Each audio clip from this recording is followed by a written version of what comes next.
Ladies and gentlemen, mesdames et messieurs, nous nous sommes rendus au moment, là, pendant le soir, ce soir, nous allons présenter nos Senior Awards. Je m'excuse, mais la phrase en français m'échappe. We have 5 Senior Awards that were bestowed this year. Of those, we have recipients for 3 who are here with us tonight, and 2, unfortunately, could not make it for a variety of reasons. So we're going to start out with recognizing the achievements of those folks who could not be here with us tonight. But before we get on with that, I'd like to thank again Bombardier for their generous sponsorship of this dinner, but in a more overarching way, for their support of the Canadian Aeronautics and Space Institute for many years. They have made it possible for us to do what good works we've done and to be a focal point and a rallying point for the Canadian aeronautics and space communities in Canada over many years. Fassi Kafieke has been one of our most strong supporters within Bombardier, also a past president of CASI. And in particular, I'd like to thank him. But the corporation overall has been a wonderful support for us and an enabler for us, so thank you very much.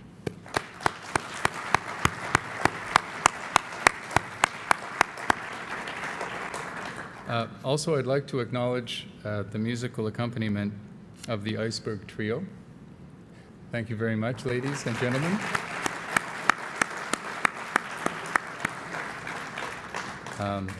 They may actually play a little bit more at the end of the night if we don't take too long. So that's a word to myself. The first award that I'd like to inform you about is the Mckee Trophy, the Trans-Canada Trophy. I'm going to be reading a little bit for you since you haven't been able to read it all yourself, but it's very fine print anyway. So if you're visually challenged like I am, it's probably better that I read it for you. But I'll stick to the high points. So the Trans-Canada Trophy, which is generally known as the Mckee Trophy, is the oldest aviation award in Canada. It was established in 1927 by Captain J. Dalzell McKee. In 26, Dalzell McKee of Pittsburgh, Pennsylvania, accompanied by squadron leader Earl Godfrey of the RCAF, flew from Montreal to Vancouver in a Douglas MO-2B seaplane. I guess that wasn't a very comfortable trip. McKee was so impressed by the services provided by the RCAF and the Ontario Provincial Air Service that he set up an endowment by means of which the greatly coveted Mckee Trophy now is awarded to the Canadian whose achievements were most outstanding in promoting aviation in Canada. Cassie, this is not a recognition that we have originated. It's one over which we have custody. And so on behalf of the Canadian government, and in particular the Minister of National Defence, each year we select a recipient. And this year the recipient is Colonel Don Matthews. Don is retired now as a colonel. But I'll briefly read part of his citation, and then I'll roll a video for you. He was actually presented with the Mckee Trophy, with the trophy itself, in Calgary a couple of weeks ago. Don Matthews graduated from the Royal Military College of Canada in 1972. Don is a highly respected professional and a recognized leader, having excelled in countless facets of air operations, from being a practitioner to exercising strategic leadership.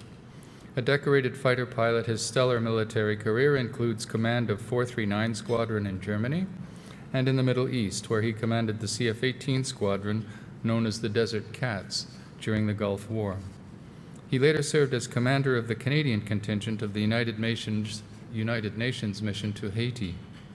His exceptional contributions to air operations in support of international security are achievements that merit recognition. The culmination of Don's career saw his appointment as commanding officer of the Aerospace Engineering Test Establishment, responsible for the advancement of over 60 flight test programs. He could not make it to join us here tonight. He lives in Calgary. But now he is the president of the Air Force Museum in Calgary, and it turned out that a couple of weeks ago, on a Sunday, they were celebrating their 10th anniversary. And so Don was in a position to present to himself the Mckee Trophy, but a much better idea was lit upon when Mario Leblanc, who was the commander of 2 Canadian Air Division at CFB Winnipeg and a friend of Don's, volunteered to come to Calgary to make the presentation to him. And so what we're going to see is a video of that presentation by Brigadier General Leblanc to Don Matthews. So Jason, could you roll that video?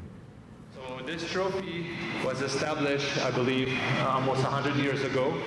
And it was a person named Mckee who did a Trans-Canada on the plane that you see at the top there, on the seaplane, and actually traveled. So the details, I don't want to get anything wrong, but the Trans-Canada Trophy is generally known as the Mckee Trophy because it's the oldest aviation award in Canada, having been established in 1927, so just short of 100 years. And it's by Captain J. Dalzell Mckee. So when he went across the country, he was accompanied by Squadron Leader Earl Jeffrey of the RCAF, and they flew from Montreal to Vancouver in the Douglas MO-2B seaplane. He was very impressed with the level of support he got while going across the country, and at the end of the Trans-Canada flight, he decided to make a trophy to award to people in Canada who have made a contribution to aviation. So the trophy is awarded to the Canadian whose achievements were most outstanding in promoting aviation in Canada. So if you look at the names on the trophy, there are quite a few notable names. Someone just mentioned, and it was unknown to me, that the last 3 people who received it are all Aerospace Engineer Test Establishment alumni. So I have to verify those facts, but it's mentioned, I believe, the person who said that to me. So I'm very privileged to have commanded that unit. You will also notice names of people like Chris Hadfield on that trophy in 2014-15. And this year, recipient is right here, home in Alberta, and the trophy was going to be presented next week in Montreal. But timing being what it is, the trophy was flown here, and for this year's recipient of the Trans-Canada Mckee Trophy, please join me in congratulating Mr. Don Matthews.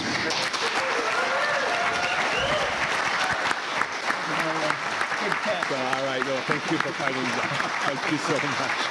My pleasure. I had read it, but I couldn't remember all the details. Yeah. Don, this is obviously a well-deserved award. It is in recognition for your contribution to aviation in Canada. Congratulations. Well done. Thank you. Well done. Thank you.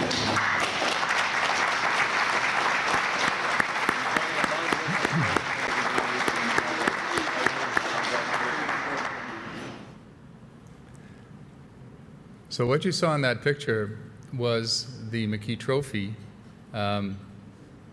adapted.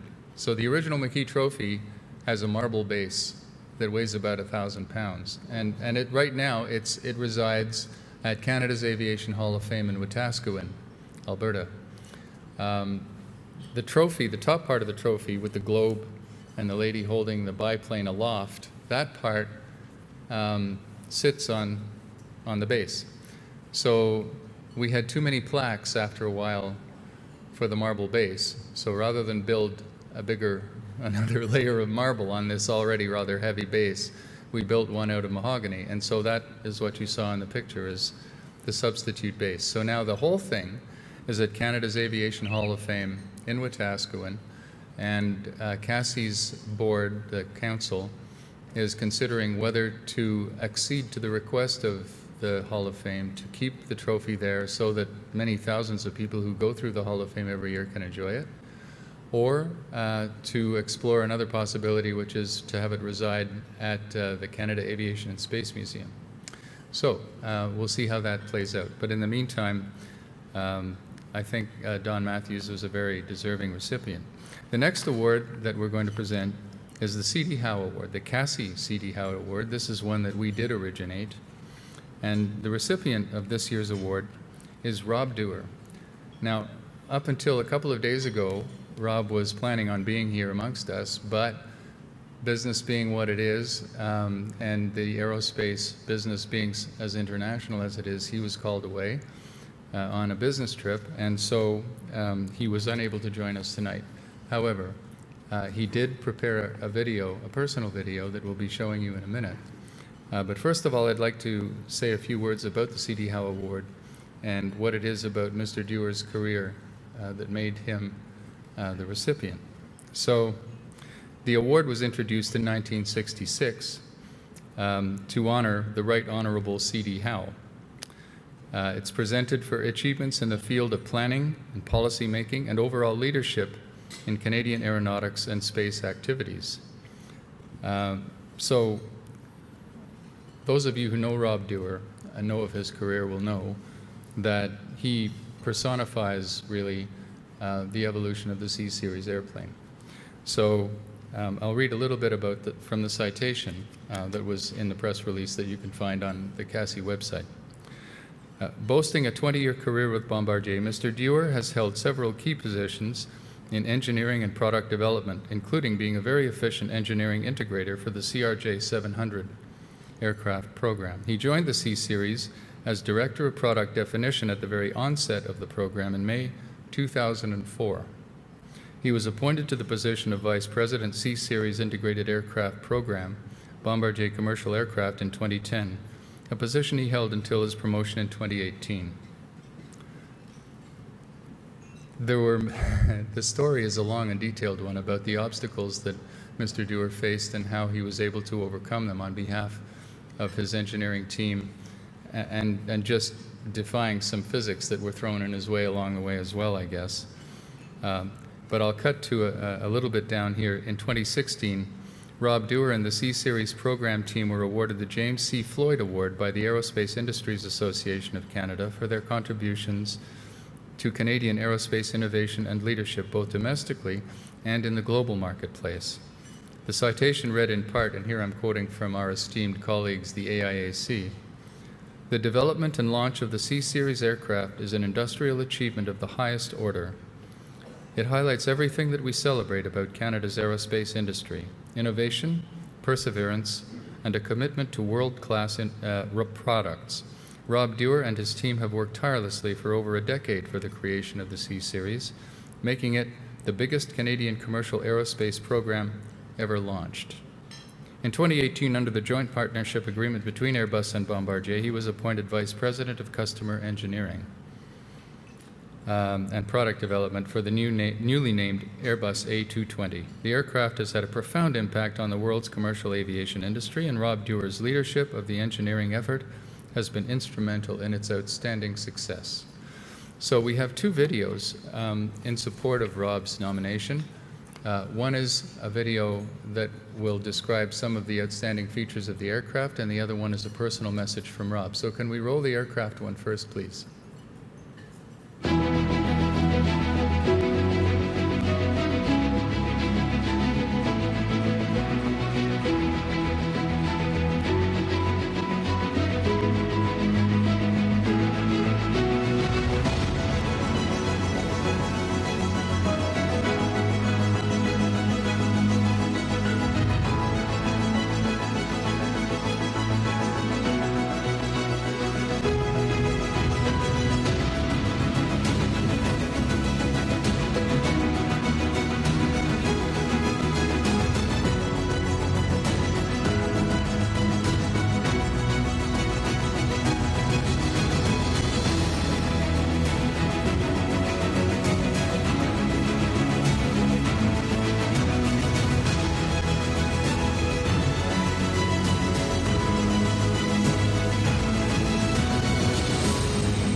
So while it's true, it says Airbus on there.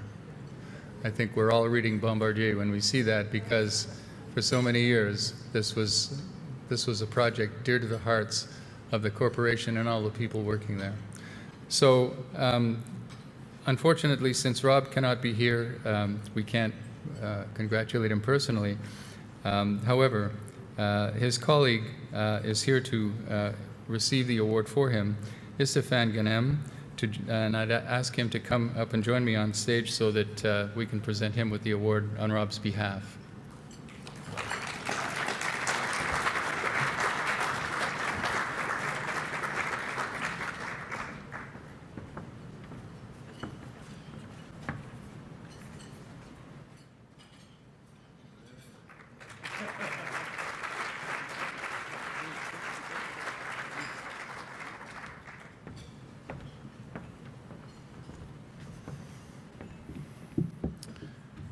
How's everybody tonight? I can't hear you. How is everybody tonight? Excellent. Okay, that's my best impression of Rob, okay? All right, so I do have a little speech here on behalf of Rob here. So first of all, it's an honor for me today to be attending this ceremony, to be accepting this important award on behalf of Rob. So again, my name is Stéphane Ganem. I'm responsible for the customer definition and product offering within Rob's team on the A220. For those of you that know Rob, I think you'll believe me when I say that Rob is really disappointed to miss today's celebration. Rob is one of those authentic, genuine, humble people I know that, and he was really honored to be receiving this notable recognition tonight. So it's not to excuse him, but Rob is one of the busiest guys I know. He's out there trying to sell the product. He's probably one of the best salesmen on the aircraft today. In fact, I've had the luxury of seeing him in action, and he really, in discussion with customers, is a tipping point for customers to purchase aircraft. And just through his passion and his knowledge on the product is really a tipping point to purchasing the aircraft. So hopefully he'll come back with some good news later this week. I've known Rob for over 12 years. I can honestly say that every day it's a privilege and an honor to work closely with the most brilliant and dedicated leaders I've ever known. Rob deserves to be receiving this award tonight, and I would like to thank you, to everybody, for the selection committee, and to our colleagues who sent in their nominations in recognition of such a passionate, visionary leader. The A220, previously C-Series, is a well-known aircraft in our Canadian aerospace industry. This revolutionary aircraft is recognized for an unbeatable performance that only a clean sheet design aircraft can capable of doing. However, behind this aircraft are specific people like Rob, who believe the industry and the passengers needed and deserve something more. Rob is one of those people bold enough to take risks, both business risks and personal risks, to bring the best together and push the limits to create value. He gathers the best talent, and a lot of this talent is in this room today, because we've all worked at one point or another, at one point on the C-Series. And he rallies leadership and support behind him to create innovation to the benefit of the entire aerospace industry and millions of passengers. The A220 is an aircraft that will mark the industry forever. And the father of this aircraft, I like to joke the grandfather, as we like to call him, is Rob Dewar. So I'll take good care of the award until I give it to its owner when he comes back later this week. Thank you very much.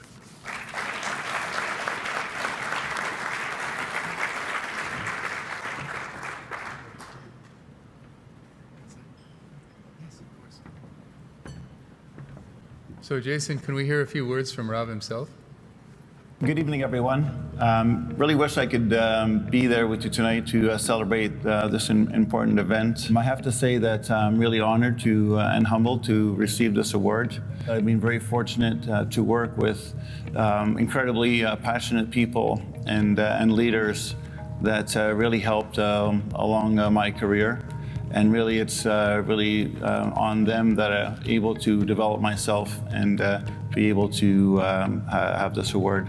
Some of the key people, of course, a lot of my employees and my team, and as well my colleagues, and a few of the leaders that helped me very much along my career. I would have to point out a few. John Holding, who was instrumental in the beginning of my career. coaching me and developing me throughout the progression. I'd have to say Laurent Baudouin also, that I had some opportunity to work with, and his vision and passion was instrumental for me, and a great learning opportunity. And then I would say finally Gary Scott, who was my leader when we launched the program, and actually was the one who had the confidence in me to lead the C-Series program. So I have to say that it's really due to all their support that allowed me to really fulfill my dreams and passion of developing aircraft. To be honest, the C-Series A220 now, of course, is really like my fifth child. It's kind of like difficult to raise, costs more than you think and you'd like. But in the end, you're very proud of them and you think it's the best in the world, so I'm very fortunate. Maybe a few words of advice. I would say for young people, really work hard, have a passion, and don't be afraid to push the limits and a boundary.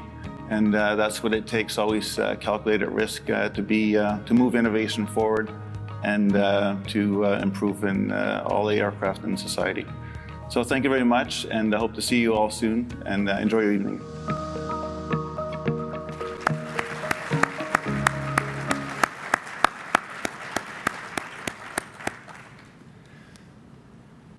A word from the wise to the young is have vision and work hard. And attend events like this. Join Cassie. The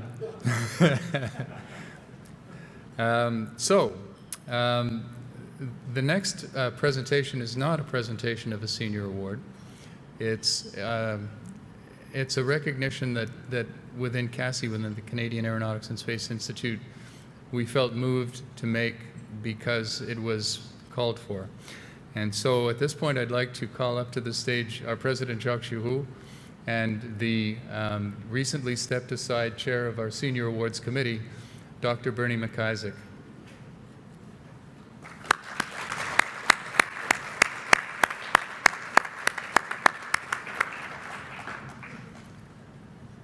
As Bernie comes up, I'll explain what's going on here. So first of all, the Senior Awards Committee at CASI is the committee that receives and adjudicates the nominations for all 5 of our senior awards. And that committee has been led by Bernie. So I'm just going to say some prepared words here. Tonight we honor the person who has been a member of the CASI Senior Awards Committee for 28 years, of which 11 have been as chair. A little bit of background. Dr. Bernie McIsaac graduated from Carleton University in Ottawa with a Master's of Engineering and PhD degrees in the area of the performance and control of jet engines. After positions with the NRC and Aviation Electric, he started a company called Gas Tops Limited. Many of you may be familiar with that. In 1979, Gas Tops has just completed its 40th year in business and continues to focus on control and surveillance of airborne engines. Bernie joined CASI in 1972.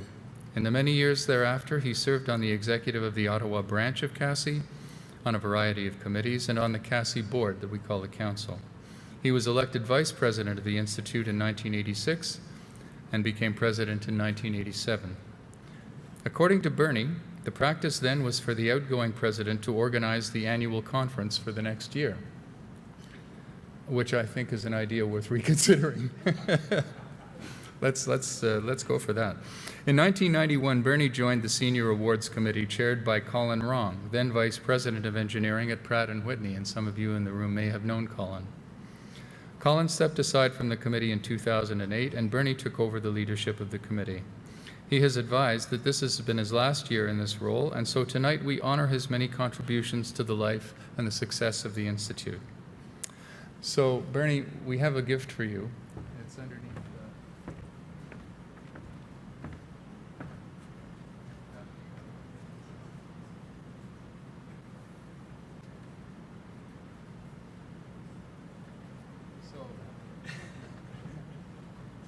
I'll just explain what this is. This is a picture of the flight of the Silver Dart. It's a signed print by the artist, and it's a quite famous print now. It's been around for some time, And we thought that it was a particularly appropriate way to reflect the amount of effort that Bernie has put into the aeronautical side of Canada's aviation industry for many years now. And so we'd just like to say thank you, Bernie, for all you've done.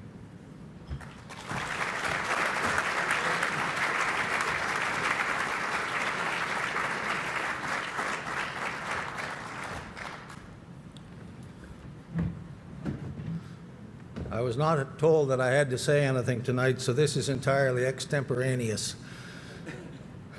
All I really want to say is thank you. The Canadian Aeronautics and Space Institute has been very good to me. Believe me, I started a company in 1979. I had no money, and nobody would talk to me, except people here. What I discovered was I had friends within, within this organization. I could go to people like Colin Wrong because I was a member of this organization, and he would talk to me. He was vice president of Pratt & Whitney at the time. Jack Beauregard was vice president. They would talk to me.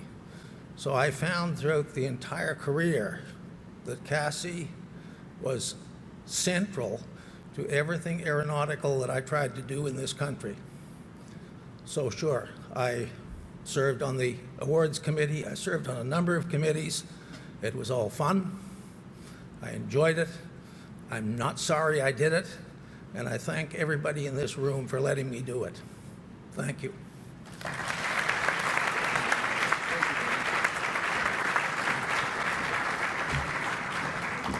So Bernie has very kindly agreed to leave us with his picture for one more award at least. And you'll see the reason why in a minute. The next award that we'll be presenting is the Cassie Mccurdy Award, and it will be presented tonight to Mr. Stephen McCulloch of Bombardier Aerospace.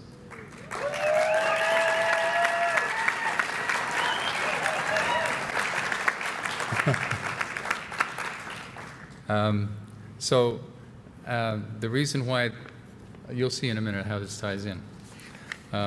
So I will get to, pardon me for fussing with paper here. So the Cassie Mccurdy Award was introduced in 1954 by the Institute of Aircraft Technicians, one of the aeronautical groups that amalgamated to form the Canadian Aeronautical Institute, now the Canadian Aeronautics and Space Institute. The award commemorates the many engineering and other contributions made by John A.D. Mccurdy during the first stages of the development of an aviation industry in North America. And we have a surprise for you in just a minute. The award is presented for outstanding achievement in the science and creative aspects of engineering relating to aeronautics and space research. The achievement must constitute the most significant contribution made in recent years toward the advancement of science and technology in aeronautics and space exploration, and is worthy of special recognition. The contribution may have been sustained over a number of years at an imaginative and creative level above that which would normally be considered a competent and successful performance. The recipient shall have been a resident of Canada when the contribution was made. So, that's the background for the Mccurdy Award. That big piece of hardware there is the permanent award, and we have another award to give to Mr. McCulloch in just a minute. I'll quickly go through the part of the citation for Stephen. He's had a long and illustrious career in engineering that includes being involved in the Challenger 300 and CRJ 700 fuselage programs. And in 2004, he was Director of Engineering and Methods for the Challenger line of aircraft. Building on his solid engineering background, Mr. McCulloch put his talent to work on the most ambitious business aircraft development project ever undertaken by Bombardier, the Global 7500.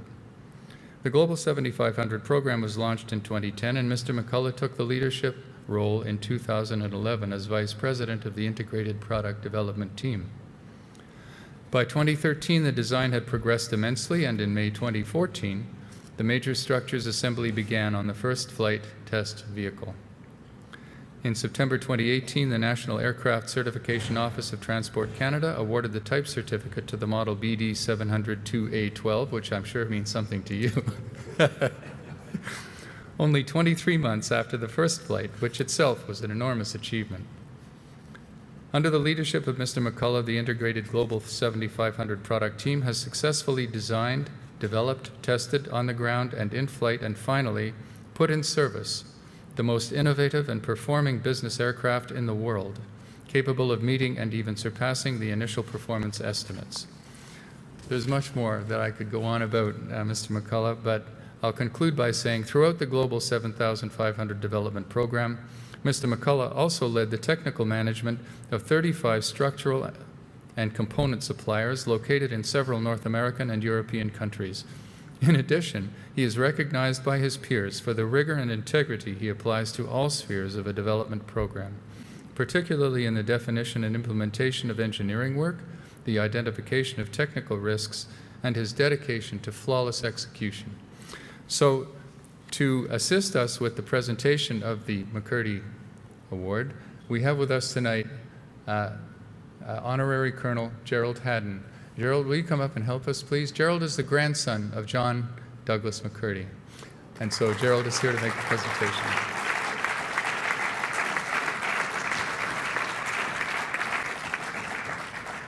So Gerald, can you give us some background, and then we'll make the presentation to Mr. McCullough. Certainly will.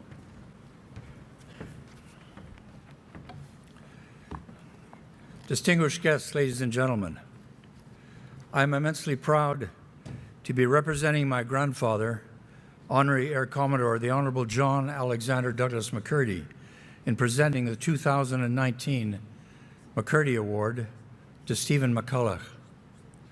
I stand before you tonight deeply humbled, as it is a huge privilege to be asked to present this award to such an esteemed individual. The vital role which you have fulfilled, Stephen, most notably in the Global 7500 development program, and the dedication of the collective talents of your team at Bombardier Aerospace have proven to be of extraordinary benefit to Canadian aviation. You have followed the teachings of Aristotle, who believed that excellence is an art, won by training and habituation. We are what we repeatedly do. Excellence, then, is not an act, but a habit. You are being recognized tonight by your peers for the integrity of your engineering talents and for your dedication to flawless execution and innovation. You, sir, stand at the vanguard of excellence.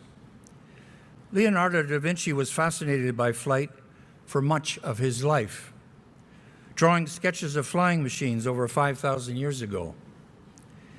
Equally captivated with the mystery of flight was a young boy born in the hamlet of Bedeque, Nova Scotia on August 2nd, 1886, whose name was John Alexander Douglas Mccurdy. There is a perimeter roadway within the confines of Toronto International Airport called Silver Dart Drive.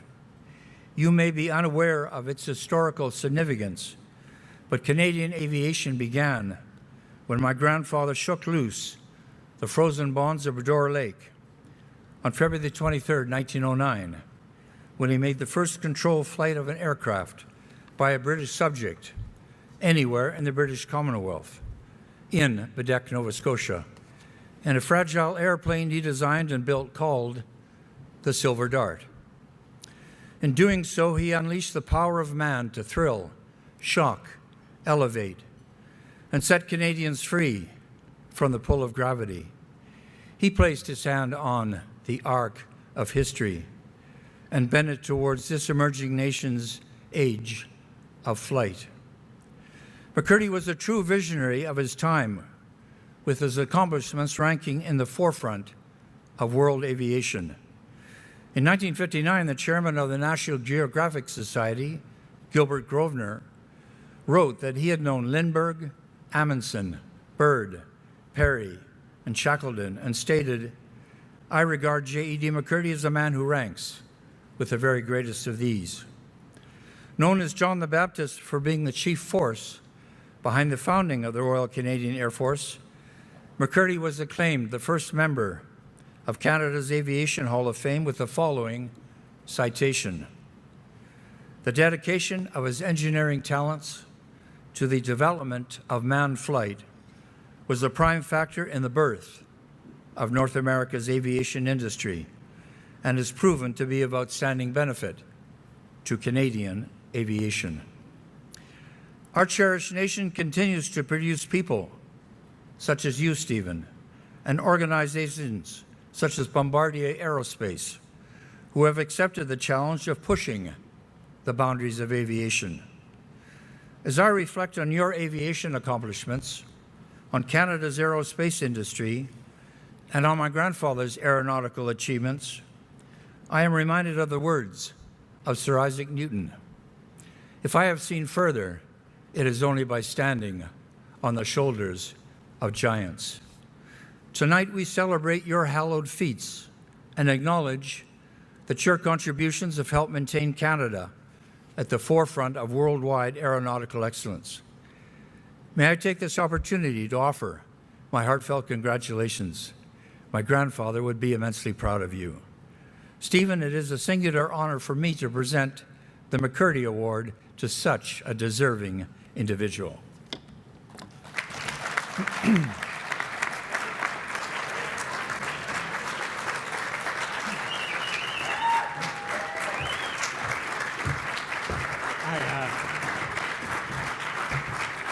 you so much.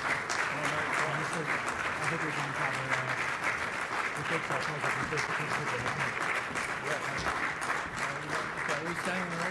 Are we good?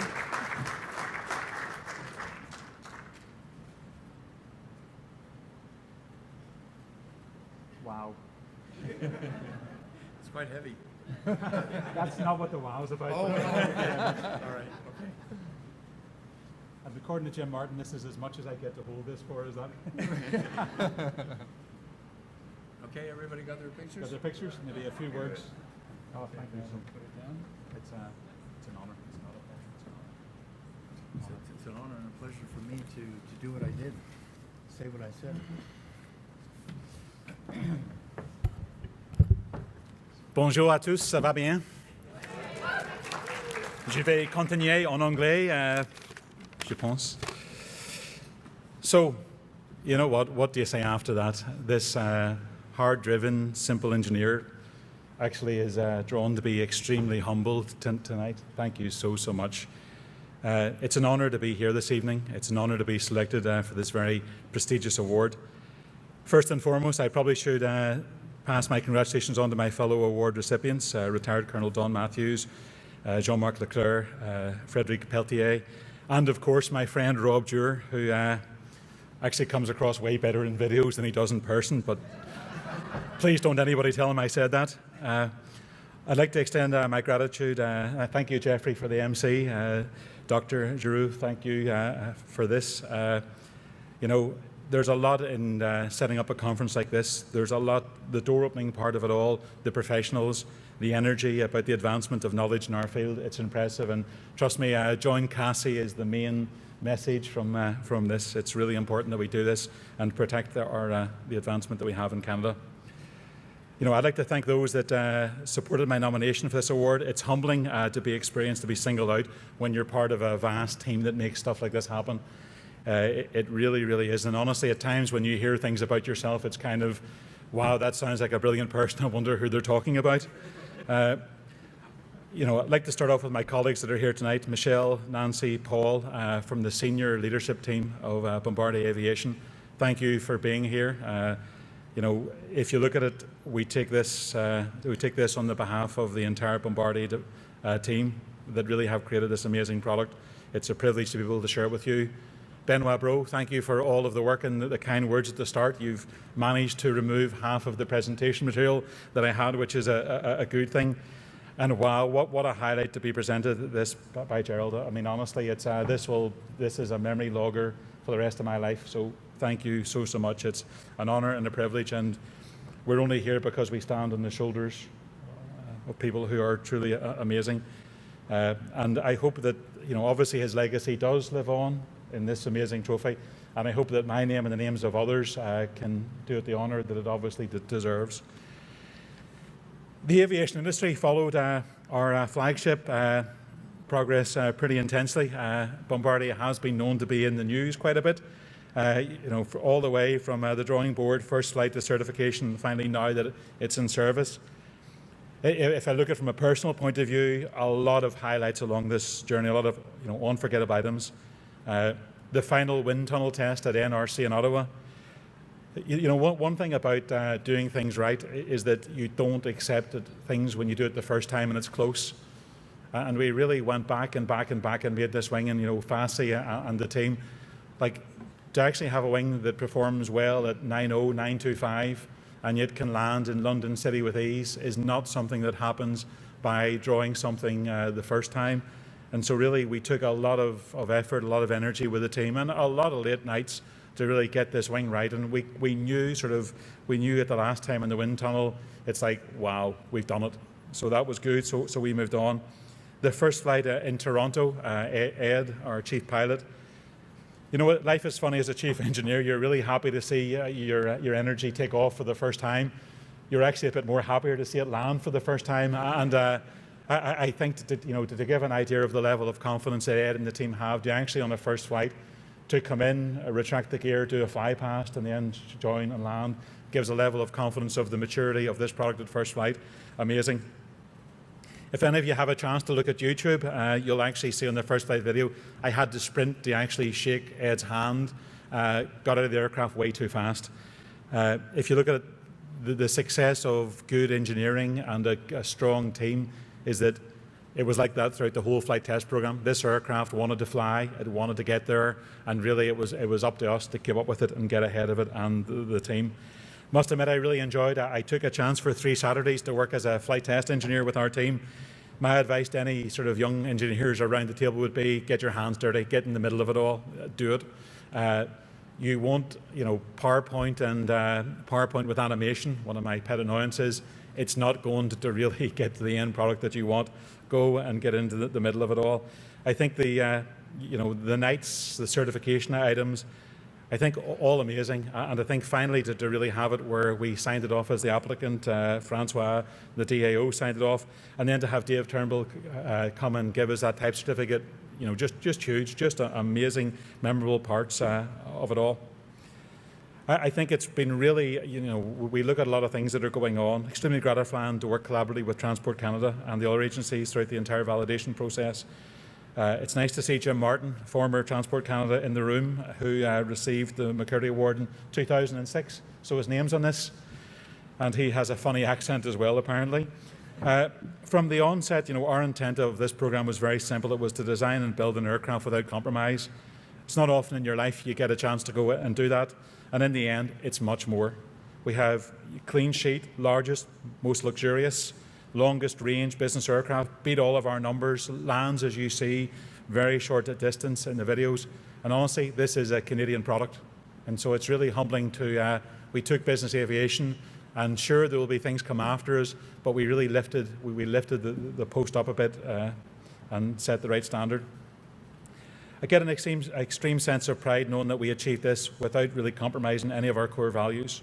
Our professional integrity, hard work, data, fact-driven decisions, not emotional.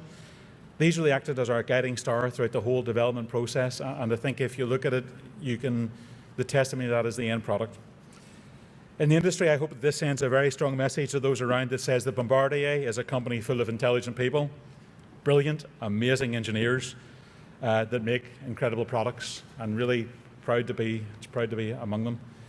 If I look at this trophy as well, Dave Rees, who received the award a few years back for his role in control laws, everything's like a jigsaw puzzle again, something that we actually helped build upon. And honestly speaking, as a Canadian, I may not have been able to shake my Northern Irish accent.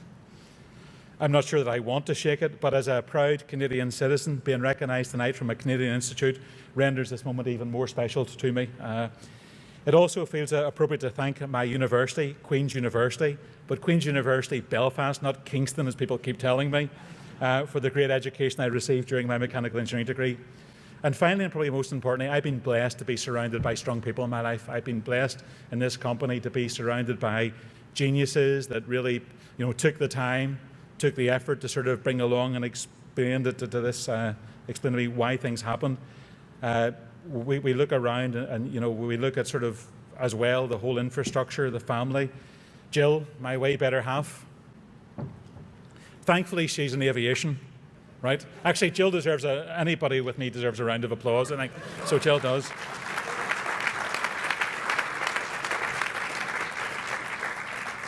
Thankfully, Jill's in aviation. She's the professional pilot amongst the family. And I guess the nice part of that is just the understanding when, you book Brian Adams tickets 1 week in advance to be in Toronto, and on the Wednesday I'm in the wrong continent. So thank you for all your understanding. I look at sort of my friends around as well. I think, when you're a first-generation immigrant, friends become family, and thank you, Maria, for taking the time to actually come here and be with us. It's really, really important. And really, I like to sort of my poor family in Belfast. As a kid, I look at how I was as a kid, and honestly, I took everything apart. Everything. Was it ours? Was it somebody else's? I took it apart. I look now at my poor mother and sort of, she must have had the patience of a saint, because I would tell people that it wasn't until I was in my 20s I put anything back together again. And I think if she was here, she would say, nope, I think it was the 30s before it started to work again. So anyway, I think I've said enough. I really just want to say, humbled, thank you very much. I'm honored to receive this award. Thank you. Merci.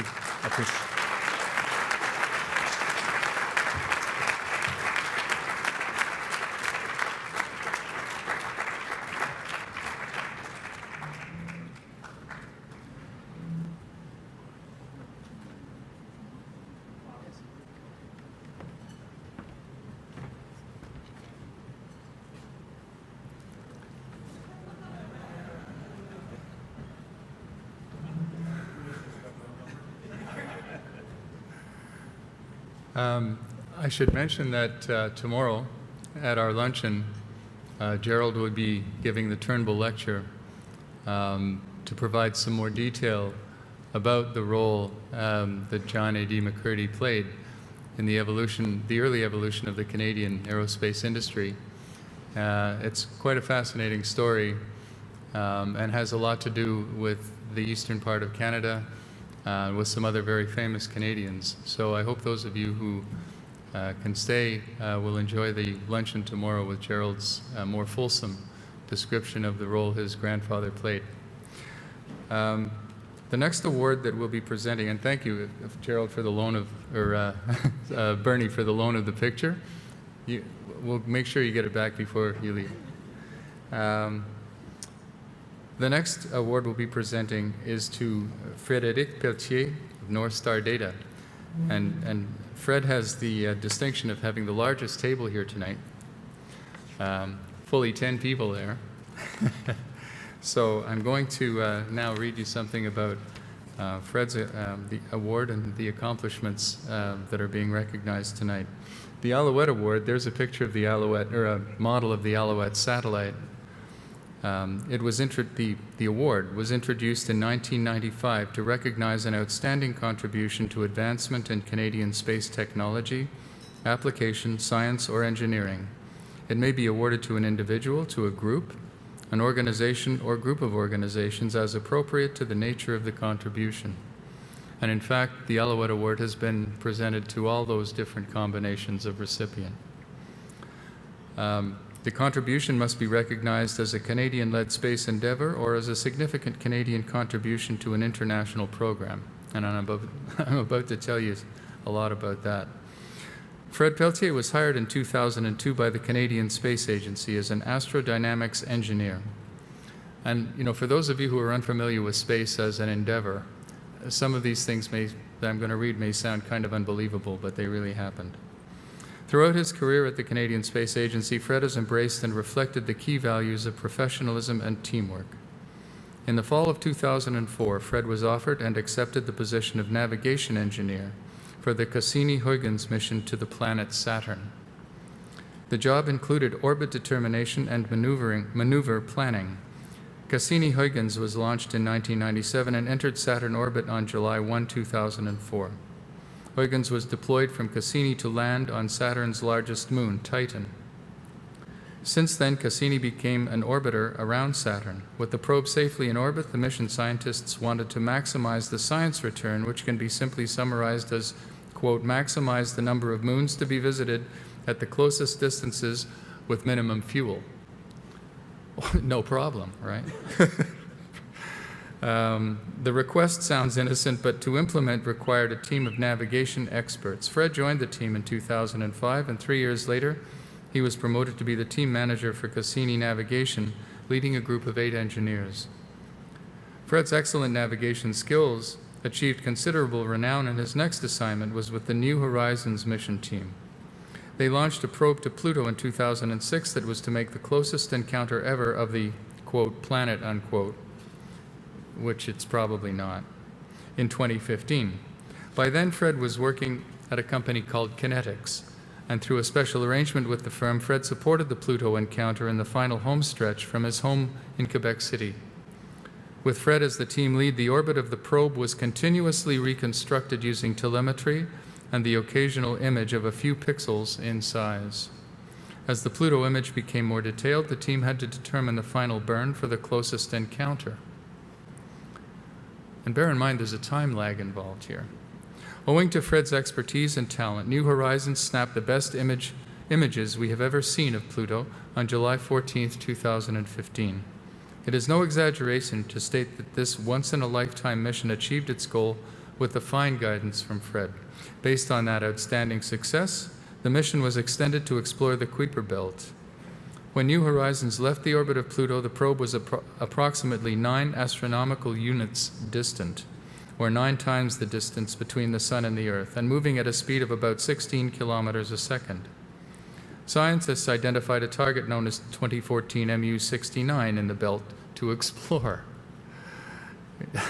Again, working mostly out of his home, Fred led a team in determining the probe trajectory and vital corrections on the path towards 2014 MU69.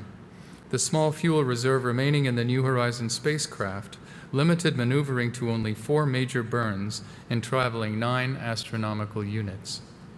These burns had to be perfectly timed.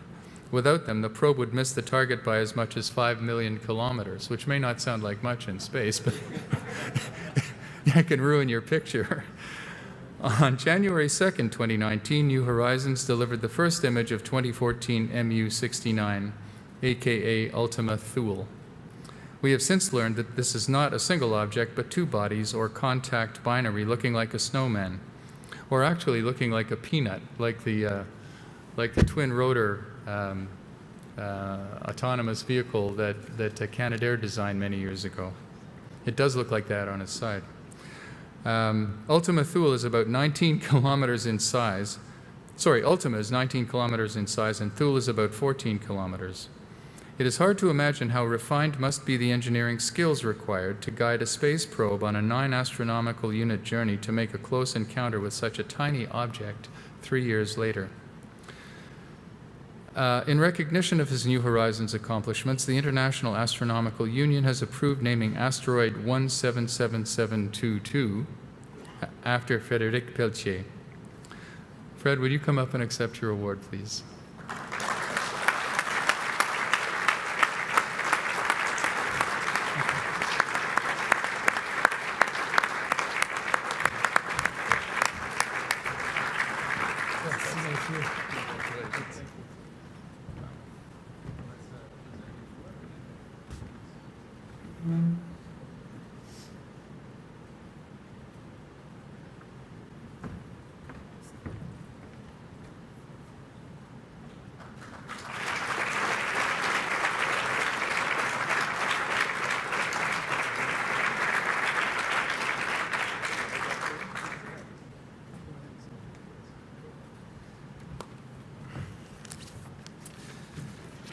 Wow.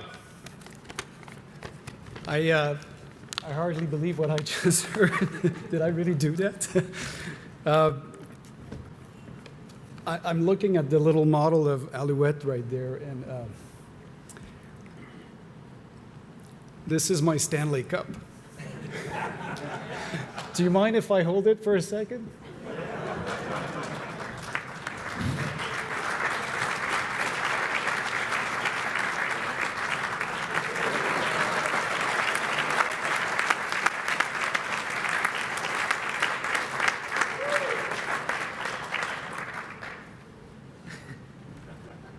Well, thank you very much. It is truly a great honor to be here with all of you tonight to accept the Alouette Award. I've been involved in space exploration for more than 20 years now. And as a young boy growing up in Quebec City, I've always been fascinated by space, the cosmos, planets, spacecraft like Voyagers and Viking, the other ones that landed on Mars or explored the other planet. It was just fascinating. But I was also a very fan of the great explorers of our world, like Columbus, Magellan, Lewis and Clark, or Jacques Cartier, closer to us. So to me, Alouette is part of the group. It is the first spacecraft that Canada launched.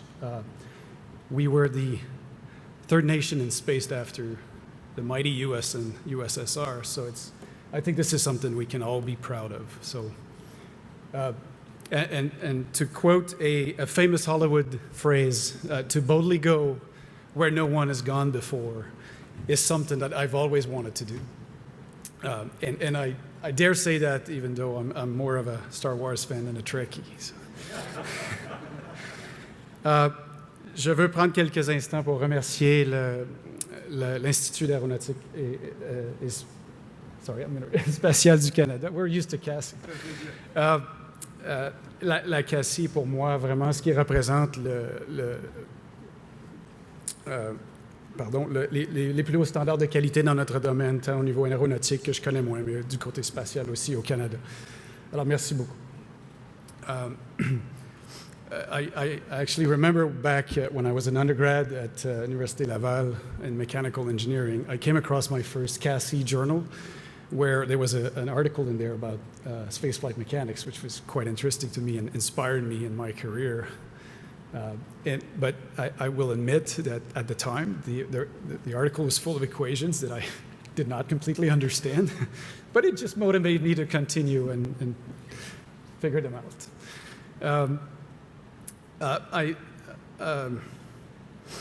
I would like to thank the people who nominated me for this award, in particular, Gilles Leclair and Alfred Eng of the Canadian Space Agency, as well as Narendra Golu of North Star. I have known Alfred, who's sitting right here, and Gilles for many years now. As Jeff said, I started my career at CSA back in the early 2000s, and even though I chose a different career working for the Cassini probe and New Horizon, I've always kept in touch with them, and I've always enjoyed their advice and their support in my career. So thank you very much. The same can be said of Narendra Golu, who works at North Star, but in your case, Narendra, I am already doing great things with you right now, so I thank you, and I will see you tomorrow at work, but we're going to continue that. Vous serez certainement d'accord avec moi que c'est impossible de faire quoi que ce soit dans notre domaine, dans ce monde-là, sans avoir le support de notre famille. Alors j'aimerais les remercier, en particulier ma femme, Marie-Pierre. On a fait plusieurs course correction dans notre vie. On a déménagé une couple de fois. Je ne sais pas si c'est fini, on verra. Mais je sais que c'est pas facile, alors merci beaucoup. Si je suis ici aujourd'hui, c'est grâce à toi. I think I would not be here today either if it wasn't for the trust that I had from NASA and Kinetics Aerospace, who accepted to let me lead the New Horizon mission to Pluto and Ultima Thule. And somehow we achieved the impossible together, is navigating a NASA flagship mission to Pluto and beyond from Quebec City. So lastly, I would like to thank North Star Earth and Space.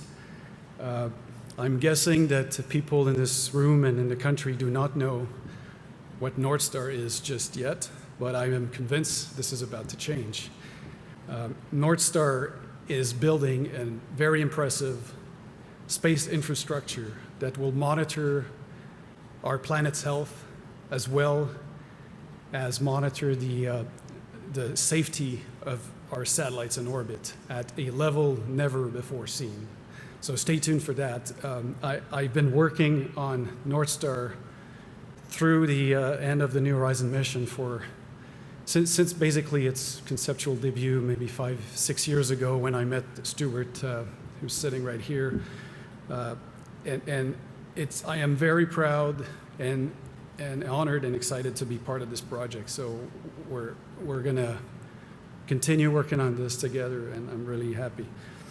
En terminant, je voudrais dire que le monde spatial, spécialement au Canada, c'est vraiment un petit monde. Je ne sais pas si c'est vrai pour l'aéronautique, mais je pense que la clé du succès dans n'importe quel projet, c'est de travailler en équipe, de teamwork, très important, et c'est une valeur que j'amène avec moi dans mon entourage de travail. Alors, encore une fois, merci infiniment pour cet honneur, et je vous souhaite une bonne fin de soirée. Merci.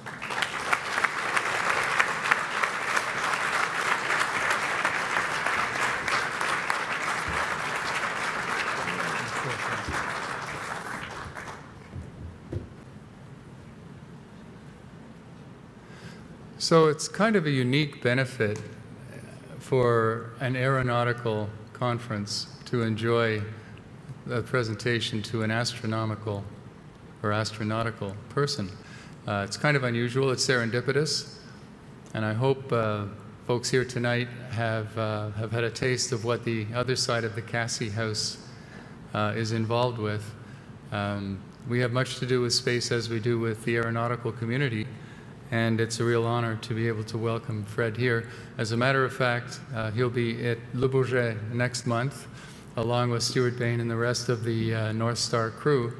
So he would have been unable to receive his award during our Astro conference, which is happening, unfortunately, at the same time as Le Bourget. So we're delighted to have been able to welcome him here tonight.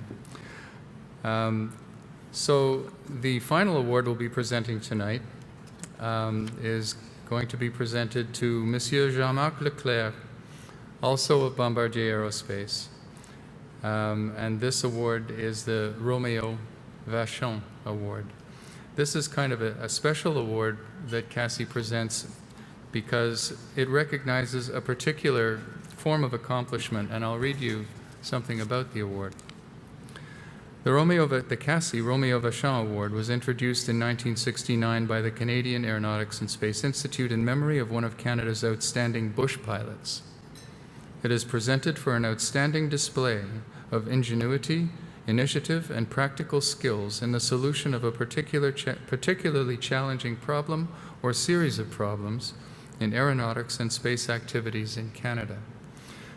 So the focus of the Romeo Vachon Award, rather, is ingenuity, being clever, just really being resourceful and figuring things out. And this is what engineers do, but it's also what people who are not formal engineers also do. Jean-Marc Leclair joined Bombardier Aircraft in August 1998, having graduated from the École Nationale d'Aérotechnique. Much of his career has been spent analyzing and improving upon assembly methods for a variety of Bombardier aircraft. His first job was with the Global Express, and he then moved to the Challenger 300. The depth of his knowledge regarding manufacturing processes and standards has been heavily relied upon.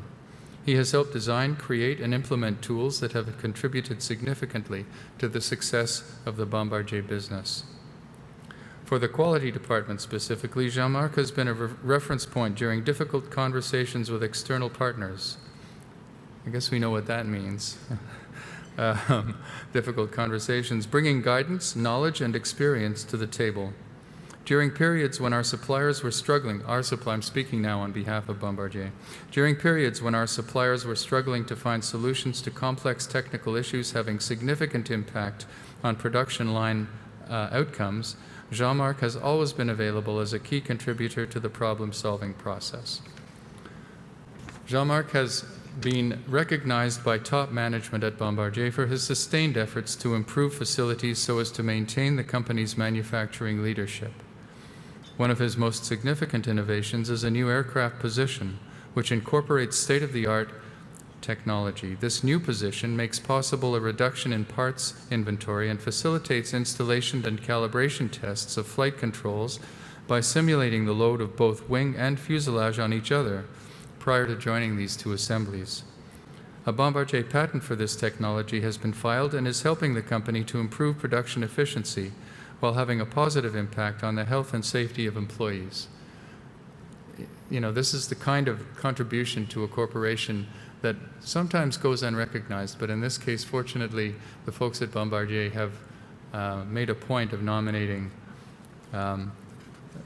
you know, a very suitable recipient for this award. So, Jean-Marc, can you please come and join us on stage?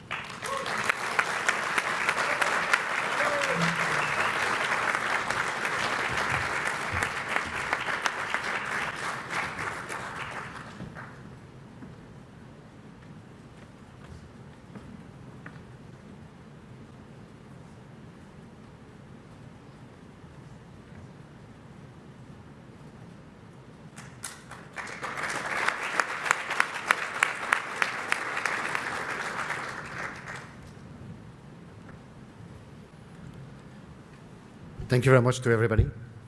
It's an honor for me, for sure, to be here with all such of people that are, you know, great and very, I would say, everybody trusts me in all the challenge that I have. A lot of people being here with me, work with me, and had the challenge with all the problem is kind of stuff that, you know, really energize me.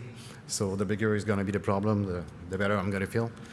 It's not for a professional things, not personal. Personal is so it's very an honor for me to be with you, and something that's I don't know if you realize that, but I'm a French Canadian. So Romeo Vachon is the first French Canadian that make patents. So this is something that talks to me. So he also had a great contribution to the opening of the Saint-Hubert airport, which I went to school right beside. So it's really talked to me this, and being a technician in front of all the genius, I really don't know about the what, but I really know about the how. So that's something in Bombardier that we do use a lot. So thank you very much for that. And something that Félix Leclair mentioned as a citation, beaucoup plus de courage que de talent dans toutes les réalisations. Et puis les réalisations que j'ai eu la chance d'accomplir, ça m'a toujours marqué, ça m'a toujours donné le goût de continuer. Bien entendu, je veux remercier, I want to thank all my family first, my wife, to support me all those times, because it's not really easy all the time. I'm not an easy guy also, so I really want to thank her for that, for all the support. And also I want to thank all my technical team that used to work with me. I'm a team lead. I had the chance to be a team lead since 10 years, so I have a very great technician and engineers that I had the chance to lead. And also I want to thank all the direction, the management people that has trust in me. So Vishal Ouellet, I used to talk to him a lot. Paul Sicilian, he's also the first one that told me that if I didn't bring up a taxi ticket on his desk, he's going to throw me out because I worked too many hours in a row. So thank you for that. You saved my life. I can guarantee you, in the taxi 2 minutes away, all my eyes was closed. All the lamp was closed, so thank you very much for that. And thank you to all of you being supported for the trust and all the confidence you have in me. So it's also an honor to be beside Mr. Stephen McCulloch, receive this award at the same time.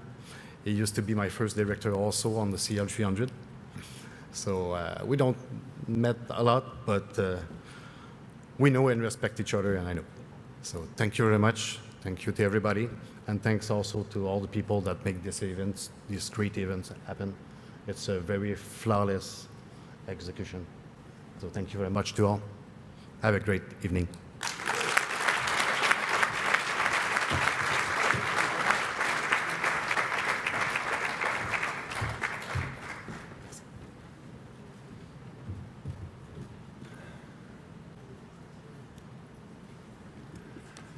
So this brings to a conclusion the formal part of our evening. I can personally say regrettably, because this is part of my job that I really enjoy. I like the part that brings everyone together, that enables a community to come together and look around the room and we say each to the other, oh, that's who we are. We're part of this group. As regards the senior awards, this process is sustained by the interest that you as a community take in it and participate to the extent to which you participate in it. So the way nominations occur is that you folks think about people who you admire and whose achievements you feel are praiseworthy, and you submit a nomination to CASI. So one of the very strong points that Bernie McIsaac has left with us as he departs the leadership of our Senior Awards Committee is that he's goddamned if he's going to see us let this thing go. And so we're going to rely on the communities we strive to serve to give to us the information we need to help you honor the people who you really admire. So I hope that you will participate in the Senior Awards process. We'll have another group of Senior Awards nominations we'll be soliciting for submission, ideally before Christmas this year. Okay, slip it into January if you have to. But we rely on you folks to make the nominations. It's easy to say, oh, I think, Arnie Blarch would be a great nominee. Thanks very much for the email. But we need more than that. We need a proper nomination package with letters that attest to what the person has done from people who are personally experienced. And that's the most persuasive form of nomination that the committee can receive. And the more of those submitted on behalf of a particular candidate, the stronger is the nomination. So I would encourage you to think about this. We'll be sending out our own solicitations as the summer unfolds and the fall comes upon us. But maybe you can even begin to think about it now. And I hope we'll hear from you in terms of nominating the people who you think are deserving of recognition that we can undertake next year either at our Hypersonics conference at the end of March, probably here in this very facility, or at our Astro conference in May that will be held in Toronto. So stay tuned for both of those, and our website will have information about them both in due course. The next thing that's going to happen is 8:30 tomorrow morning will be our last plenary on the influence of 5G in the AERO community. And that's 8:30. The 8:30 sounds like it's kind of early right now, but I think if we want to linger, we'll be forgiving when we start the plenary tomorrow morning if you're a little bit late arriving. So thank you all for coming tonight. I really have enjoyed it myself, and I hope you have too. And we'll see you tomorrow.